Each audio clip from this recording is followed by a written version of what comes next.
जामिया मिलिया इस्लामिया के दीक्षांत समारोह में प्रमुख रूप से उपस्थित मानव संसाधन विकास मंत्री श्री रमेश पोखरियाल निशंक जी, मणिपुर की राज्यपाल और जामिया की कुलाधिपति डॉक्टर नजमा हेपतुल्ला जी, कुलपति प्रोफेसर नजमा अख्तर जी, शिक्षकगण, अधिकारीगण, अतिथिगण, अभिभावकों और विद्यार्थियों, इस दीक्षांत समारोह में मौजूद सभी पदक विजेताओं, शिक्षकों, अन्य सभी विद्यार्थियों तथा अभिभावकों को मेरी बहुत बहुत शुभकामनाएं और बधाई। आप सभी के बीच यहाँ आकर मुझे बेहद खुशी हो रही है। मैं ख़ास तौर से यहाँ बैठी सभी बेटियों को तहे दिल से मुबारकबाद और दुआएं देता हूँ, जिन्होंने दोनों ही साल लड़कों से ज़्यादा गोल्ड मेडल हासिल किए। इन काबिल और होनहार बेटियों में समाज और देश के आने वाले कल की सुनहरी तस्वीर दिखाई पड़ती है। ये बहुत अहम इत्तेफाक है कि जामिया के लगभग 100 साल के इतिहास में पहली बार महिला चांसलर और वाइस चांसलर दोनों नियुक्त हुई हैं। दरअसल ये एक ऐतिहासिक बदलाव है, जिसके लिए मैं केंद्र सरकार और मानव संसाधन विकास मंत्रालय की सराहना करता हूँ।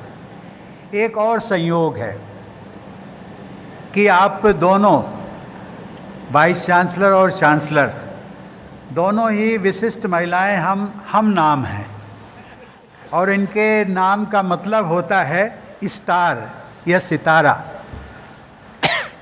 अपनी असाधारण सफलताओं और विशेषताओं के कारण आप दोनों स्टार से भी बढ़कर हमारी इन बेटियों के लिए गाइडिंग फोर्स की तरह है।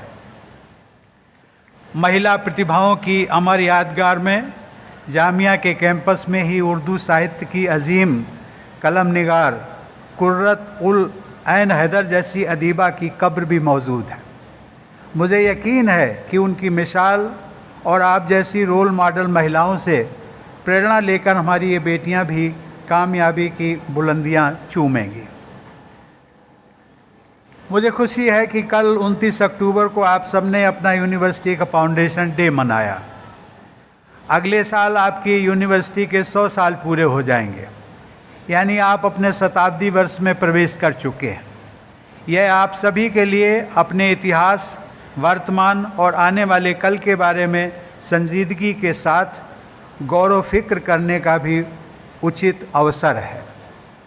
इस यूनिवर्सिटी की शुरुआत, जैसा कि हम सब लोग जानते हैं, देश की आज़ादी की लड़ाई के इतिहास के साथ जुड़ी हुई।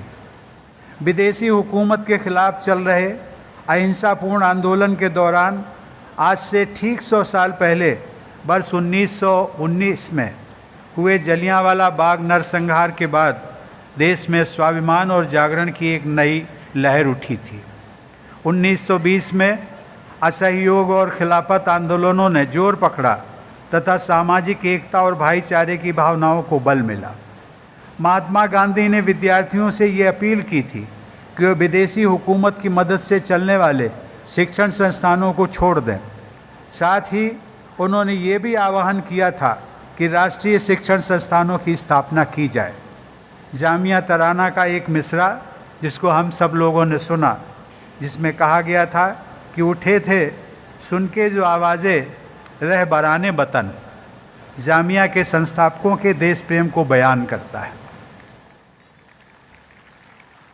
स्वतंत्रता संग्राम का मार्गदर्शन करने वालों की पुकार सुनकर मौलाना मोहम्मद अली जौहर, डॉक्टर M.A. अंसारी, हकीम अजमल खान और डॉक्टर जाकिर हुसैन जैसे लोग आगे आए और जामिया मिलिया इस्लामिया की स्थापना की।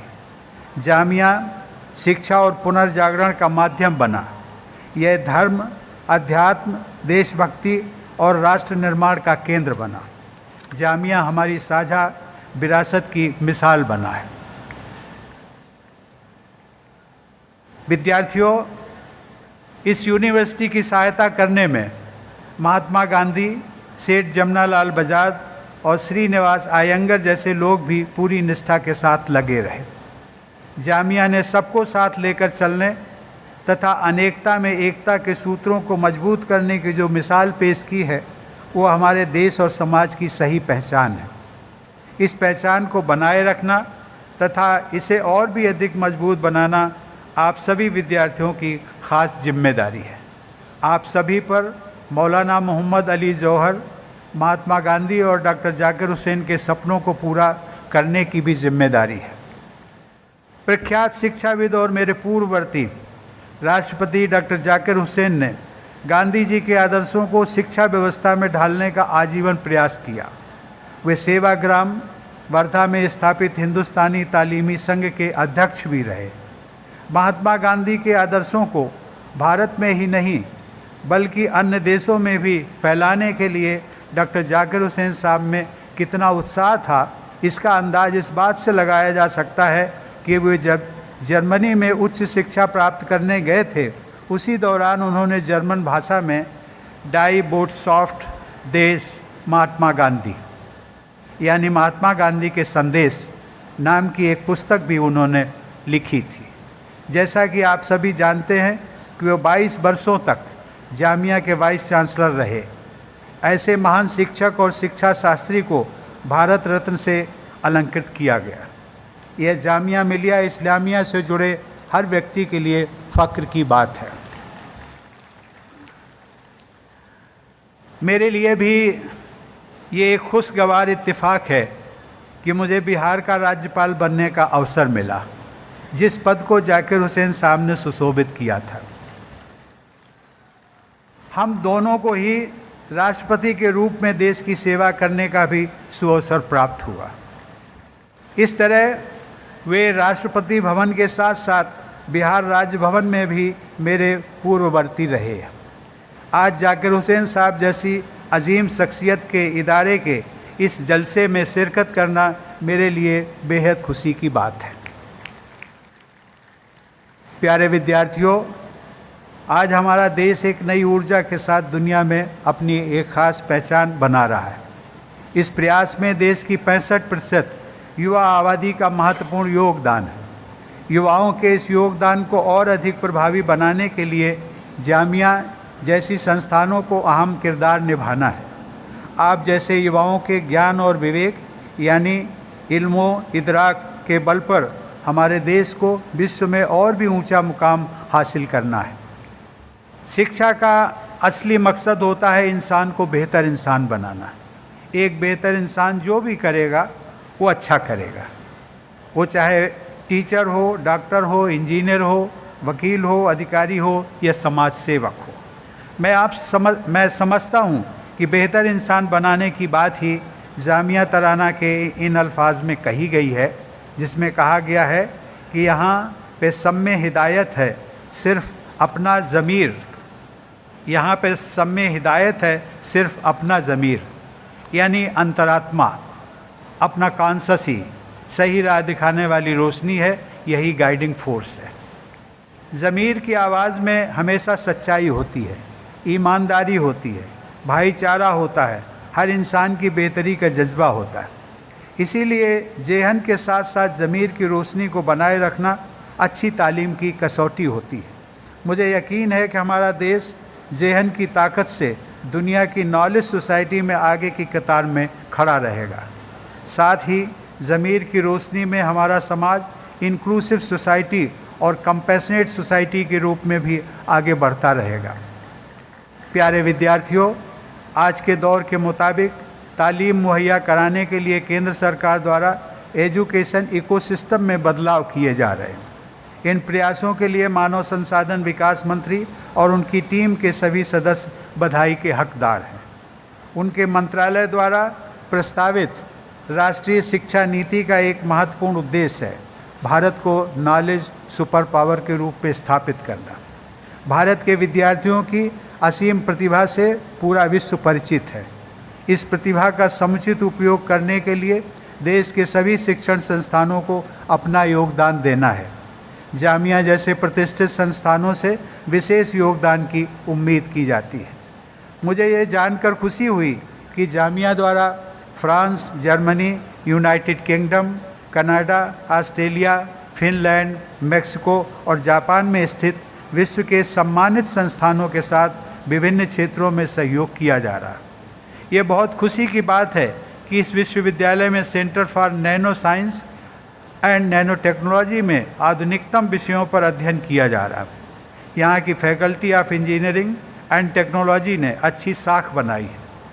मास कम्युनिकेशन रिसर्च सेंटर के विद्यार्थियों ने पत्रकारिता और फिल्म जगत में शानदार सफलता हासिल की है।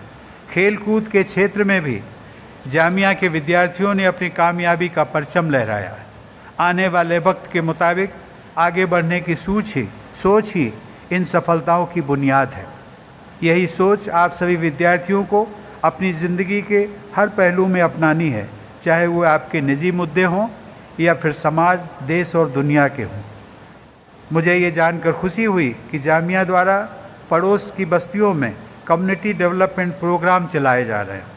दिव्यांग बच्चों के लिए विशेष कार्यक्रम भी चलाए जा रहे हैं। किसी मजबूरी या परेशानी के कारण पढ़ाई को बीच में रोकने के लिए मजबूर बेटियों को शिक्षा प्रदान की व्यवस्था की जा रही है। मैं उन सभी महिलाओं की और पूरी टीम को बधाई देता हूं जो यहाँ दस्तरख्वान के नाम से कैंटीन चला रही हैं। समाज के हर तबके को विकास से जोड़ने के लिए कॉरपोरेट सोशल रिस्पॉन्सिबिलिटी यानी CSR की तरह यूनिवर्सिटी सोशल रिस्पॉन्सिबिलिटी यानी USR पर भी जोर देने की ज़रूरत है। मैंने जून 2018 में आयोजित राज्यपालों के वार्षिक सम्मेलन में अनुरोध किया था कि विश्वविद्यालयों को USR के लिए सक्रिय होना चाहिए। उस सम्मेलन में आपकी चांसलर डॉक्टर नजमा हेपतुल्ला मणिपुर की राज्यपाल की हैसियत से शरीक हुई थी। मुझे बताया गया है कि केंद्र सरकार के उन्नत भारत अभियान के तहत जामिया द्वारा 5 गांवों को गोद लिया गया है। क्या जामिया द्वारा कुछ और गांवों को भी गोद लिया जा सकता है? इस पर भी विचार करना मुनासिब होगा। मैं चाहूँगा कि इस अभियान के लक्ष्यों के लिए काम करने के साथ साथ यहाँ के विद्यार्थी उन गाँवों में 2 माह के अंतराल पर अवश्य जाएं। यदि संभव हो तो रात में वहाँ रुकें। गांव वालों के साथ मिल बैठकर उनके मसलों को समझने की कोशिश करें। वे गांव की साफ सफाई, साक्षरता, सभी बच्चों के टीकाकरण तथा न्यूट्रिशन जैसी योजनाओं के बारे में गांव के लोगों के साथ में इंटरेक्शन करें। साथ ही केंद्र तथा राज्य सरकार की योजनाओं के बारे में भी उन्हें जानकारी प्रदान करें। ऐसे प्रयासों से समाज के कमज़ोर वर्गों को मदद मिलेगी। साथ ही विद्यार्थियों की समझ और संवेदनशीलता में भी इजाफा होगा। समझदार और संवेदनशील युवा ही कल के राष्ट्र निर्माता हैं। मुझे पूरी उम्मीद है कि आप सभी विद्यार्थी इस यूनिवर्सिटी के संस्थापकों की देश प्रेम और राष्ट्र निर्माण की विरासत को आगे बढ़ाते हुए देश की तरक्की में पूरे जोश के साथ भागीदार बनेंगे। मेरी शुभकामना है कि आप सभी कामयाबी हासिल करें तथा अपने परिवार, अपनी यूनिवर्सिटी और अपने देश का नाम रोशन करें। धन्यवाद। जय हिंद।